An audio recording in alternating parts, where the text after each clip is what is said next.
Bonjour à tous et merci de nous suivre. Nous sommes à Palm Springs, à 2 heures de route de Los Angeles pour découvrir la Lexus RCF. Alors, si vous aimez les coupés, mais que vous voulez sortir des sentiers battus par BMW, Porsche et Mercedes, regardez ce qui va suivre. Les voitures haut de gamme ne sont pas le seul apanage des marques allemandes. Lexus, la branche luxueuse de Toyota, en a fait sa spécialité depuis 30 ans, avec un succès retentissant puisque la marque a récemment passé la barre des 10 millions d'exemplaires produits.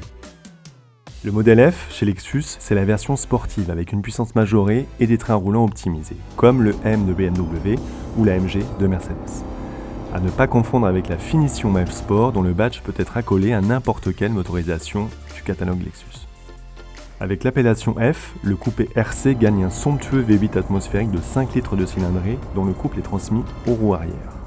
La deuxième bonne nouvelle, c'est que Lexus prévoit une version Track Edition avec une masse allégée de 55 kg. Alors vous allez me dire que 55 kg, c'est pas grand chose par rapport à 1715 kg revendiqués, mais ça va dans le bon sens. La preuve, on a un 0 à 100 avalé en 4 secondes 3 seulement. Avec son capot, son toit et son aileron fixe en carbone, ses jantes forgées et ses freins en céramique livrés en série, la RCF Track Edition joue la carte du sport mais conserve aussi une bonne dose de luxe. La Track Edition reçoit des suspensions au réglage optimisé et un échappement en titane pour favoriser la masse et la sonorité. Mais Lexus ne reprend pas la boîte au toit 10 rapports de la LC500 et persiste avec la transmission à 8 vitesses du modèle précédent. Seul le rapport de points est modifié pour tirer plus court et favoriser l'accélération. Le V8 atmosphérique de 5 litres de cylindrée est corrigé grâce à de nouveaux collecteurs d'admission et une boîte à air remaniée. En revanche, la puissance s'éloigne de la barre des 500 chevaux en raison des normes d'homologation. Avec 464 chevaux au lieu de 477, la RCF se place entre les 390 chevaux d'une Mercedes C43 et les 510 chevaux d'une C63S.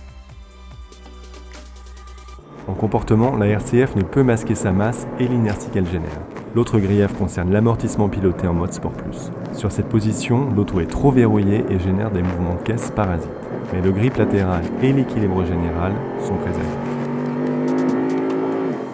L'autre intérêt de la version Track Edition, c'est le freinage en carbone céramique livré en série. Ça permet d'alléger les maçons suspendus, donc de favoriser le comportement, et ça permet aussi d'améliorer l'endurance.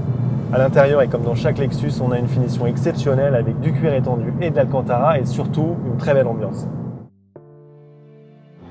Au final, on s'aperçoit que la RCF est une alternative intéressante face au coupé allemand, surtout au plan mécanique, avec un V8 sonore, communicatif et très performant.